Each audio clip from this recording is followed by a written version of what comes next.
Fica assim, ó. Serve para portaria não. Porteiro tem que ser atento. É criança pulando, é criança correndo e ele. A criança mexe até com ele. Desce o couro nele, ele está nem aí.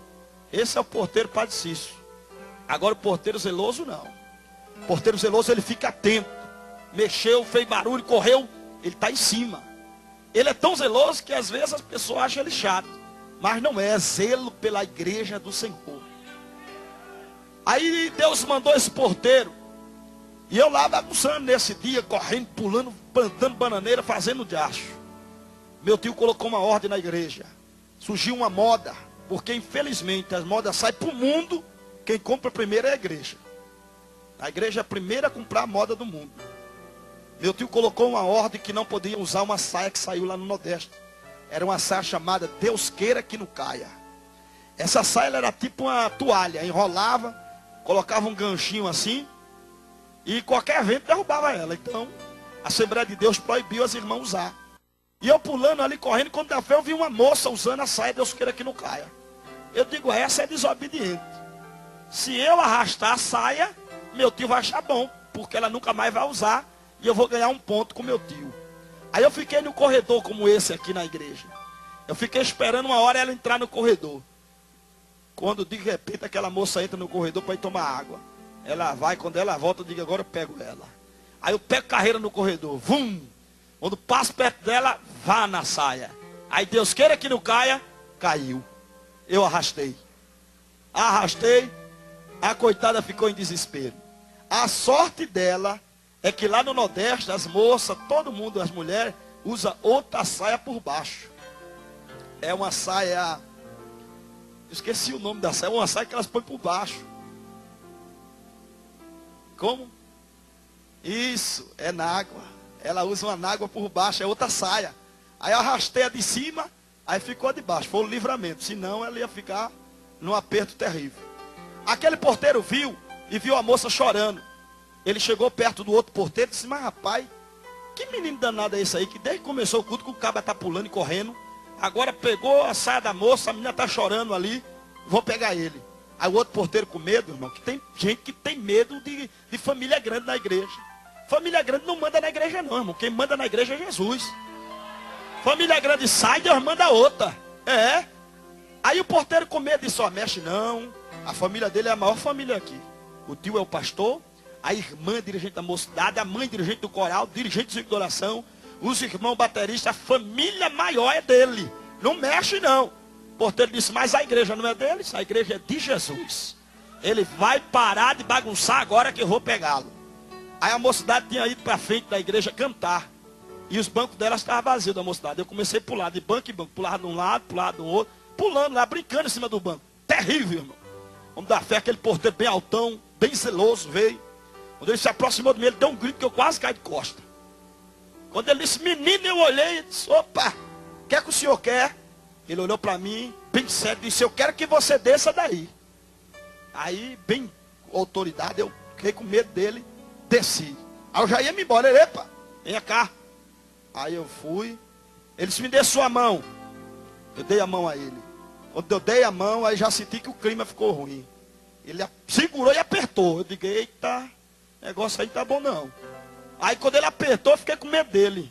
Olhei para ele e disse, olha, o senhor tenha cuidado, que eu tenho pai e tenho mãe, viu? Ele disse, nem parece. Venha-se embora. Aí me levou para um corredor do lado da igreja, que é cheio de porta com cortina. Me levou para dentro de uma porta daquela, dentro de um quartinho daquele, fechou a cortina, eu pensei, ele vai dar só uma bronca em mim. Quando ele fechou a cortina, deu logo uma chapuletada na minha orelha. Foi pai, eu não chambei. Aí quando eu me levantei chorando, ele disse, cala a boca. Eu digo, gente, tem que apanhar e ficar calado, é? Ele disse, cala a boca. Se você voltar a bagunçar aqui, você vai apanhar tanto que até o caminho de casa você vai errar. Eu digo, agora danou-se de uma vez. Ele disse, vá sentar e fique quieto.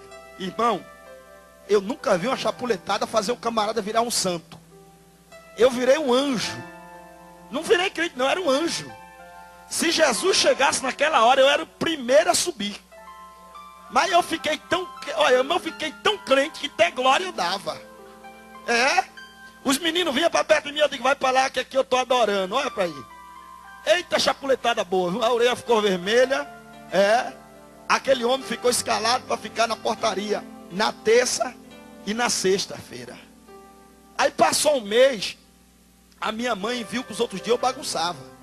Aí ela chegou para mim e disse: meu filho, por que na terça e na sexta você fica tão comportado na igreja? Eu disse: mãe, é o culto que eu mais gosto. Mas não era, irmão. É que quando eu ia entrar na porta, ele olhava para mim assim e fazia assim: cuidado, viu? Eu, beleza. Remédio do doido é outro doido na porta, né? Os porteiros lá do Nordeste, irmão, eles são ensinados pela igreja para não deixar menino perturbar e nem deixar bebo bagunçar na igreja. Que às vezes o caba enche o quengo de pinga e vem perturbar na igreja. Eu pregando lá, 2 bebos, dando glória, aleluia. Eu digo: rapaz.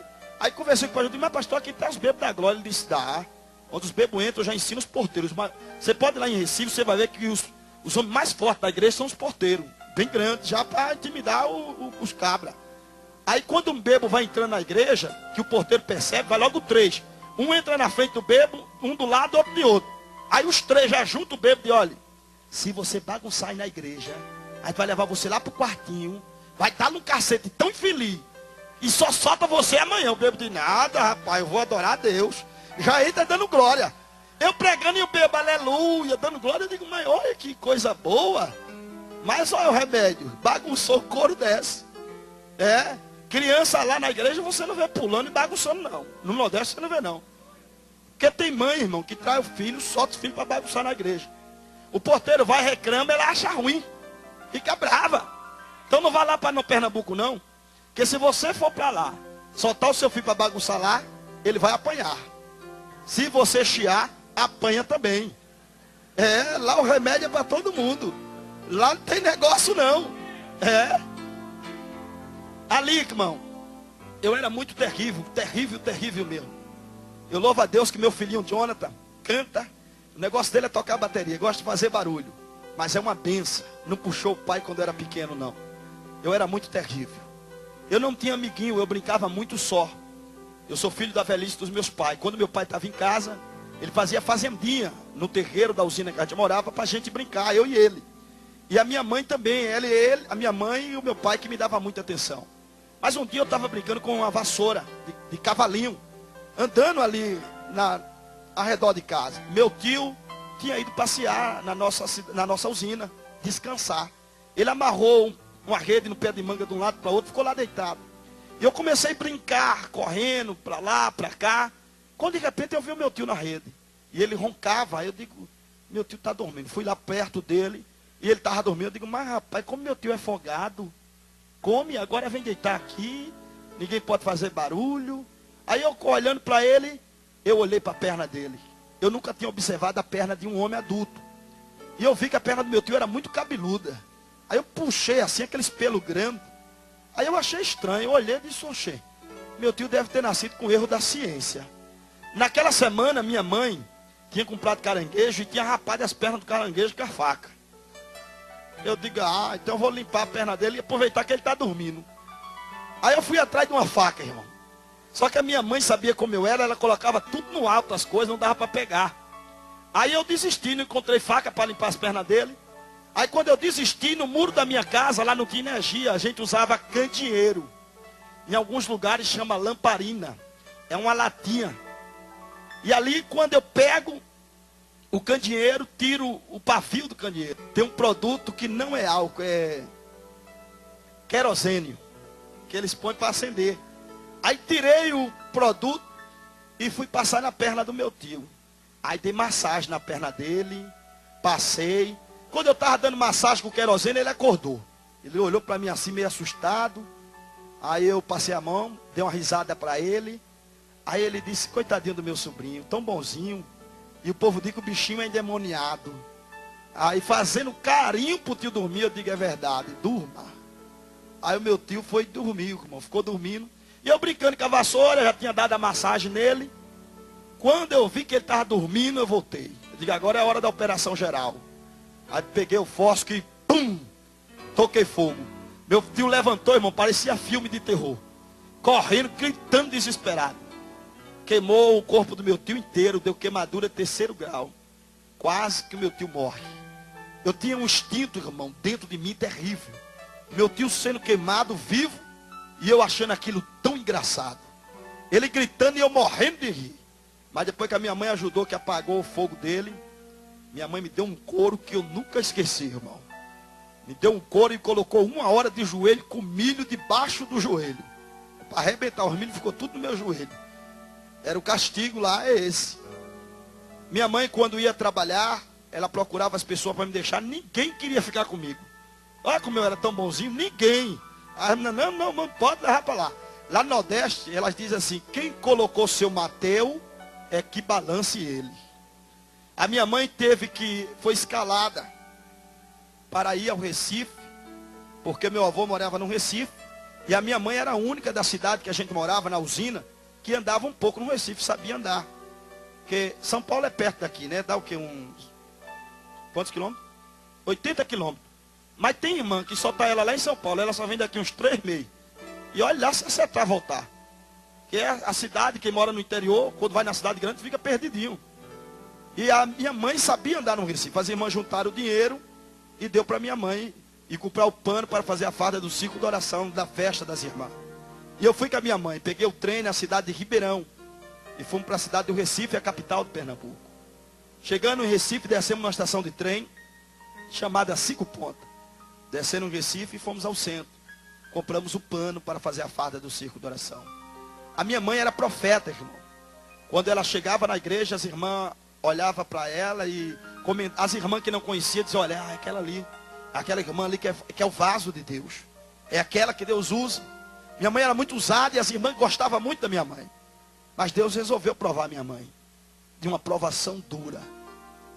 Quando minha mãe voltou comigo, já tinha comprado os panos. Entramos dentro da estação 5 Pontas. Eu entrei primeiro pela roleta e corri para se esconder. Eu fui brincar com a minha mãe de se esconder. Eu me escondi detrás da porta do banheiro da estação. A minha mãe começou a me procurar e já ficou aperreada, porque o trem estava parado. E o trem já estava indo embora para a nossa cidade. Minha mãe ficou desesperada sem saber o que fazer. Ali, irmão, minha mãe me procurando, o trem parado, sai um garoto de dentro do trem. E aquele garoto confundiu minha mãe. A minha mãe pensou que o garoto era eu. Aquele garoto usava uma roupa igual a minha. Eu estava com uma camiseta preta e um short vermelho. Aquele garoto estava com uma camiseta azul e um short vermelho. Só que aquele garoto usava também um tênis que eu também estava usando. Na época, todo garoto lá no Nordeste usava esse tênis. Era um tênisinho chamado Conga. Era um tênis azul e branco. Mas era antigo. Alguém aqui já conhece? Quem conhece aqui esse tênis? Ah, bastante gente. Esse tênis aí todo garoto usava. Quando a minha mãe viu o garoto, ela pensou que era eu. O garoto entrou novamente dentro do trem. Minha mãe correu e entrou dentro do trem. O trem fechou as portas, irmão. E levou minha mãe. Por causa de uma brincadeira. Eu perdi o colo da minha mãe. Eu perdi o carinho da minha família. E perdi a oportunidade de crescer em um lar evangélico com apoio ministerial. Perdi o privilégio. Perdi minha infância por causa de uma brincadeira. Não brinque de ser crente, não. Seja crente. Quando alguém procurar você para coisas carnais, rejeite, porque você é cristão. Agora é moda, irmão, os crentes jogar futebol. Virou moda na igreja. Mas quando você está jogando bola, almas estão morrendo. Precisando de uma palavra sua. Precisando ouvir que Jesus salva da sua boca. Tenha compromisso com Deus. Pare de brincar. Porque senão Jeová vai trazer você numa cadeira de roda. Aí você vai parar de jogar bola e vai ganhar alma para o reino dele. Deus tem plano com pessoas aqui, além do que você imagina. Então Deus quer que você tenha um compromisso maior com ele. Rejeite o mundo e procure agradar ao Senhor de todo o teu coração, de toda a tua alma. Por causa de uma brincadeira, irmão, eu perdi minha mãe. Quando eu saí de trás da porta daquele banheiro, o trem estava levando a pessoa mais importante da minha vida, a minha mãe. A minha mãe, irmão, me defendia de tudo. e me defendia de todos. Um dia minha mãe estava tirando o leite da vaca.